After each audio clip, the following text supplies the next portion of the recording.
ये काफी इंटरेस्टिंग और कॉम्प्रिहेंसिव होने वाला है। दो सोर्सेज मैंने लिए हैं, रे डालियो और लिन एल्डन। इसमें मैं अब तक की, ये लंबा हो जाएगा शायद, तो मैं अब तक की जो अंडरस्टैंडिंग है लॉन्ग टर्म डेट साइकिल की, और एक व्यू कि आगे जाकर के फाइनेंशियल मार्केट्स के लिए क्या व्यू रहेगा, ये मैं कैप्चर करना चाहता हूँ इसमें। तो सबसे पहला तो मैं ये बताना चाहता हूँ कि लॉन्ग टर्म डेट साइकिल, जो अब लोग बोलना चालू कर दिए हैं कि लॉन्ग टर्म डेट साइकिल का एक पीक आने वाला है, कि कॉन्सेप्ट रे डालियो का है लॉन्ग टर्म डेट साइकिल। तो ये चीज मैं मान के चल रहा हूँ कि लॉन्ग टर्म डेट साइकिल का पीक आने अभी आया नहीं है। और मैं ऐसा किस लिए बोल रहा हूँ कि यूएस की हम डेट जानते हैं कि अनमैनेजेबल है इस समय। $33 trillion, 150% debt to GDP ratio, बाकी कंट्रीज का भी काफी हाई है, लेकिन ये और बढ़ेगा।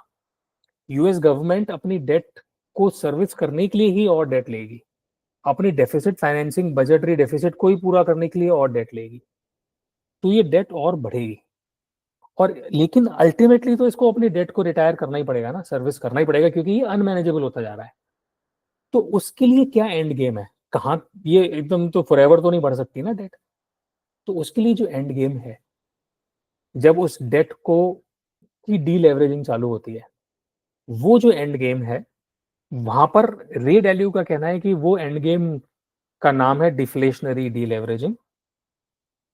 मेरे को जो समझ में आया दोनों को पढ़ करके, रे डैलियो को और लिन एल्डन को पढ़ करके, समझ में आया कि लिन इसमें ठीक बोल रही है।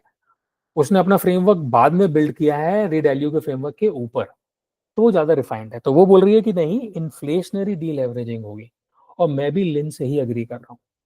सिंपल, अगर किसी को टेक्निकल लग रहा हो तो सिंपल मतलब ये है कि डेट ये यूएस की बढ़ेगी और बढ़ रही है, और आगे बढ़ेगी। इसको मैनेज करने का एक ही तरीका है कि you have to inflate away the debt. इसका सिंपल फंडा ये होता है कि अगर आपने सपोज 10 लाख रुपए की कार ली आज, और आपकी सैलरी भी सपोज 10 लाख रुपए थी, अब अगर 3 साल बाद इतना इन्फ्लेशन बढ़ गया कि आपकी सैलरी 30 लाख रुपए हो गई, क्योंकि जब इन्फ्लेशन बढ़ता है ओवरऑल कॉस्ट हर तरफ बढ़ती हैं, तो सैलरीज भी इंडेक्स होती हैं इन्फ्लेशन से, सब चीजें बढ़ जाती हैं। तो आपकी सैलरी 30 लाख हो गई, ये 20 लाख मान लेते हैं, डबल हो गई 3 साल में। लेकिन आपको जो लोन आपने लिया था कार के लिए 10 लाख रुपए का, वो तो 10 लाख का ही फिक्स्ड रेट का लोन था। तो आपको वो सर्विस करना कितना आसान हो जाएगा। तो जब आपको 10 लाख की सैलरी में 10 लाख का लोन थोड़ा फाइट पड़ती चुकाने में, लेकिन 20 लाख की सैलरी में 10 लाख का लोन चुकाने में आपको बहुत आसानी हो जाएगी। तो ये मतलब है इन्फ्लेटिंग अवे द डेट का। तो यूएस गवर्नमेंट, बहुत सिंपल भाषा में जो मुझे समझ में आया पूरा रिसर्च करके, हर तरह के व्यूज को इंटीग्रेट करके, कि debt is a fact of life for US. Debt will keep on increasing, but it cannot increase unmanageably. तो उसको मैनेज करने के लिए यूएस गवर्नमेंट को इन्फ्लेशन कॉज करना पड़ेगा। इन्फ्लेशन कॉज करने से इनका जो डेट है वो रियल टर्म्स में कम हो जाएगी, और डेट टू जीडीपी रेशो कम हो जाएगा, क्योंकि इन्फ्लेशन की वजह से जीडीपी बढ़ेगा, नॉमिनल जीडीपी होता है, लेकिन डेट आपकी ऑलरेडी फिक्स्ड है। डेट फिक्स क्यों है? क्योंकि यूएस गवर्नमेंट जो भी लॉन्ग टर्म डेट या जो भी डेट उठाई है, वो तो फिक्स कूपन पे उठाई हुई है ना। उसमें तो फिक्स होता है कूपन, आपका फिक्स होता है, वो फिक्स इंस्ट्रूमेंट है वो, 4%, 2.5%, डिपेंडिंग अपॉन द ड्यूरेशन। तो ये तरीका है बाहर निकल के आने का, इन्फ्लेशन कॉज करके। इसमें सबसे ज्यादा जो सफर करेंगे वो लोग जो कि बॉन्ड होल्डर्स हैं, जिन्होंने बॉन्ड खरीदे हैं, चाहे वो लॉन्ग टर्म ट्रेजरीज हैं, चाहे वो शॉर्ट टर्म ट्रेजरीज हैं, 10 साल की हैं, 2 साल की हैं, 5 साल की हैं, 20 साल की हैं, वो मरेंगे। और इसीलिए बोला जा रहा है कि अब एक्चुअली बॉन्ड मार्केट में बियर साइकिल चालू हो गई है।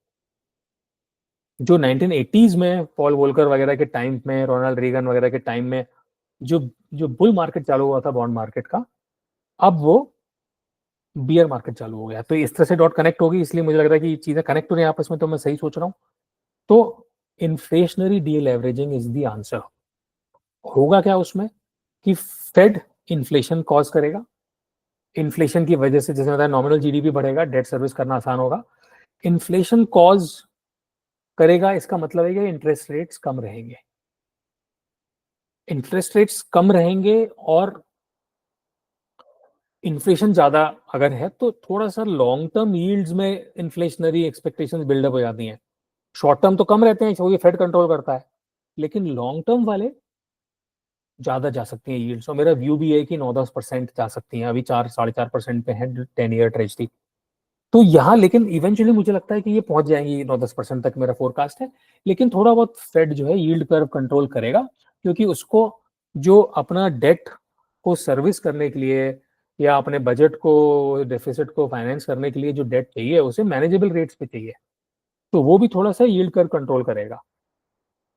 वो एग्जैक्टली किस मैकेनिक्स वगैरह वो मैं अभी नहीं जाना चाहता उस वाले मैकेनिक्स में, और वो एकदम से मेरे दिमाग में है भी नहीं on the top of the mind, और वो सेलियंट भी नहीं है। मेरा सेलियंट पॉइंट अब मैं आता हूँ जल्दी से इसमें, तब ज्यादा मजा आएगा।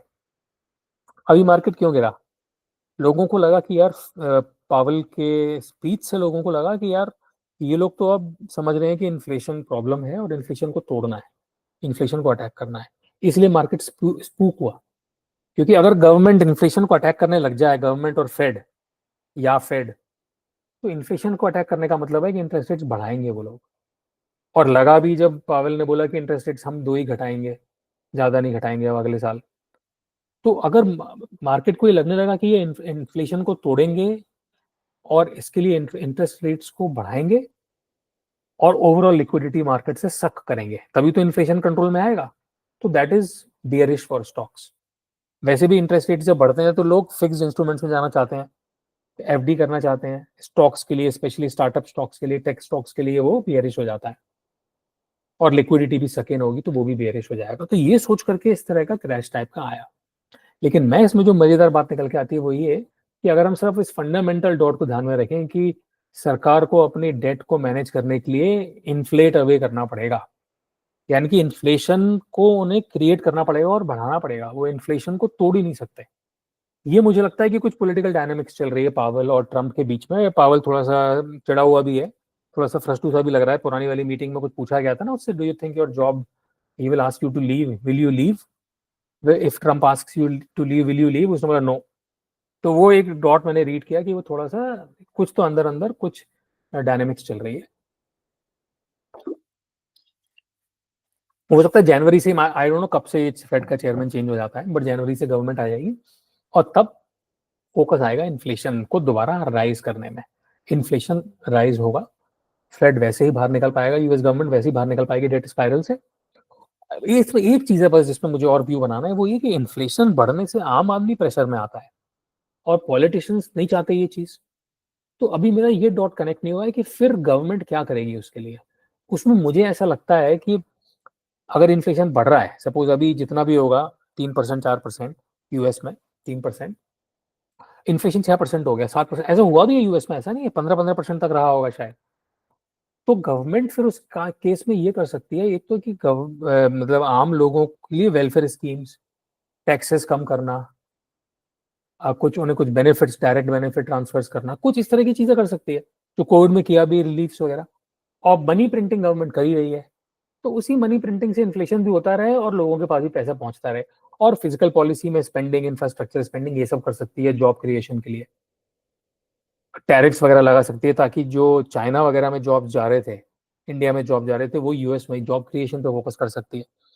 तो थोड़ा सा डीग्लोबलाइजेशन हो सकता है। एक और चीज हो सकती है कि सरकार कोई क्राइसिस को मैन्युफैक्चर कर दे। जैसे अगर कोई वॉर को अगर मैन्युफैक्चर कर दिया गया, तो उससे क्या होता है कि एक बहाना मिल जाता है कि भैया दीज आर एक्स्ट्रॉर्डिनरी टाइम्स और इन्फ्लेशन ज्यादा है, तो आप रो मत, क्योंकि वॉर का टाइम है, कंट्री की सोवरेनिटी का टाइम है। और मजे की बात यह है कि पिछली बार जब इस तरह की इन्फ्लेशनरी डी लेवरेजिंग हुई थी, जो मैं एक्सपेक्ट कर रहा हूँ अभी 2020s में, लेट 2020s में, वो ही हुई थी 1945 वर्ल्ड वॉर के टाइम में। वर्ल्ड वॉर के टाइम में, क्योंकि गवर्नमेंट, मोटी बात क्या है कि इन्फ्लेशनरी डी लेवरेजिंग तब होती है जब गवर्नमेंट ने ज्यादा डेट ले रखी होती है। अब मैं इसमें एक और फंडा देता हूँ जो मुझे अभी आज दोबारा से रिकैप करके बड़ा क्लियर हुआ, बड़ा खुश हूँ। जब डेट बढ़ जाती है और ये बियॉन्ड लिमिट चली जाती है, तो फिर डी लेवरेजिंग चालू होती है, राइट? ये तो बता दिया ये डालियो ने। लेकिन वो डी लेवरेजिंग इन्फ्लेशनरी है या डिफ्लेशनरी है, ये डिपेंड करता है कि वो डेट प्राइवेट सेक्टर ने ले रखी है या पब्लिक डेट है वो। अगर वो प्राइवेट डेट है, जैसे 2008 में था, बैंक्स, हाउस होल्ड, इंडिविजुअल्स के पास थी डेट, वो ओवर लेवरेज थे, उस केस में डिफ्लेशनरी करी जाती है, डी लेवरेजिंग तोड़ा जाता है, क्योंकि इकोनॉमी ओवर हीट हो चुकी है। तो सरकार चीजों को तोड़ती है, सरकार चीजों को तोड़ती है, इकोनॉमी को वो करती है इंटरेस्ट रेट्स बढ़ा करके, तो बैंक्रप्सीज वगैरह होती है। लेकिन वो सरकार वो पेन लेती है क्योंकि उसे खुद तो कुछ करना नहीं है, उसे तो इकोनॉमी के जो एक्टर्स हैं उनको तोड़ना है। तो ये टिपिकली डिफ्लेशनरी डी लेवरेजिंग होती है। बियॉन्ड अ पॉइंट जब बहुत ज्यादा पीक बन जाती है तो वो कोई और ऑप्शन नहीं है, उनको इंटरेस्ट रेट बढ़ा करके इकोनॉमी को कूल डाउन करना पड़ता है। लेकिन जब वो डेट सरकार ने ले रखी है तो सरकार थोड़ी ना अपने आप को तोड़ेगी, अपना डिफॉल्ट करवाएगी। तो उस केस में सरकार इन्फ्लेशन करती है, इन्फ्लेशनरी डीलेवरेजिंग करती है, जब सरकार की खुद की डेट होती है। तो 1945 में यूएस में सरकार के पास खुद की डेट थी because of the war financing. 2008 में सरकार की डेट नहीं थी, प्राइवेट सेक्टर की डेट थी, बैंक्स वगैरह ने ओवर लेवरेज कर रखा था। तो 2008 में डिफ्लेशनरी डीलेवरेजिंग हुई, 1944-45 में इन्फ्लेशनरी डीलेवरेजिंग हुई, और 2020 में भी 1945 की तरह इन्फ्लेशनरी डीलेवरेजिंग होगी, जिसमें टिपिकली 4 साल लगते हैं, कुछ इस तरह का होता है। तो इसका इम्प्लीकेशन यही है कि मार्केट और ऊपर जाएगा, इन्फ्लेशन ऊपर जाएगा, इंटरेस्ट रेट्स नीचे गिरेंगे, जीडीपी बढ़ेगा, डेट भी बढ़ेगी बहुत ज्यादा, लेकिन जीडीपी ज्यादा बढ़ जाएगा, सरकार की इनकम ज्यादा बढ़ जाएगी, तो डेट टू जीडीपी रेशियो कम हो जाएगा, डेट को सर्विस करना आसान हो जाएगा। बस मैं जल्दी से बता दूं कि और कुछ एग्जांपल्स भी हैं। एक्चुअली वो थोड़ा छोड़ता हूँ, थोड़ा सा ऐड कर देता हूँ। चलो, रे डालियो ने यहाँ गलती करी है। रे डालियो ने क्या किया था कि इस डी लेवरेजिंग को समझने के लिए उसने जो वेरिएबल यूज किया है, जो पैरामीटर यूज किया है, वो उसने किया है कि ये डेट जो आपकी है वो आपकी अपनी करेंसी में है या वो फॉरेन डिनोमिनेटेड है, उसने ये वेरिएबल यूज किया है। तो जैसे उसने बताया कि जर्मनी जब वाइमार फर्स्ट वर्ल्ड वॉर के बाद जब वाइमार रिपब्लिक में हाइपर इन्फ्लेशन हुआ था, तो उसने बताया वो इसलिए हुआ था, वो इन्फ्लेशनरी डी लेवरेजिंग हुई थी, वो इसलिए हुई थी कि उनकी डेट सारी फॉरेन डेट थी। जर्मनी ने जो डेट ले रखी थी वो सारी या तो यूरोप से ले रखी होगी या फिर यूएस से ले रखी होगी, तो वो डेट फॉरेन डेट थी, इसलिए इन्फ्लेशनरी डी लेवरेजिंग हुआ। लेकिन वो ये एक्सप्लेन करता है कि जब डेट हमारी 2008 वाली जो हमारी डेट जो होती है वो डोमेस्टिक करेंसी में होती है, जैसे यूएस में थी, तो डिफ्लेशनरी डीलेवरेजिंग होती है। लेकिन इसमें ना इसी वजह से उसका 2020 का फोरकास्ट, 2020 का अभी का फोरकास्ट है डिफ्लेशनरी, क्योंकि उसको ये यूज कर रहा है फ्रेमवर्क की हमारी डेट फॉरेन है या डोमेस्टिक करेंसी में है। तो यूएस की तो सारी डेट डोमेस्टिक करेंसी में ही है, इसका मतलब तो यूएस में हमेशा डिफ्लेशनरी होना चाहिए, लेकिन ऐसा नहीं है। यूएस में 1944 में इन्फ्लेशनरी डीलेवरेजिंग हुई है। रे डैलियो इसको सही से नहीं समझ पा रहा, वो 1930s का एग्जाम्पल डिफ्लेशनरी था, लेकिन वो भी प्राइवेट डेट का एग्जाम्पल था, और 2008 का वो भी प्राइवेट डेट का एग्जाम्पल था। ये दोनों ठीक है डिफ्लेशनरी, लेकिन 1944 इन्फ्लेशनरी है, और 2020s में जो अभी होगा वो भी इन्फ्लेशनरी है, क्योंकि वो सरकार की डेट है। तो यहाँ पर वो मिक्स कर रहा है। सही वेरिएबल, सही पैरामीटर हमें जो यूज करना है वो हमें ये यूज करना है कि डेट किसकी है, प्राइवेट की है या फिर पब्लिक की है, ना कि ये कि वो फॉरेन करेंसी में है या फिर वो भी वैलिड हो सकता है पैरामीटर।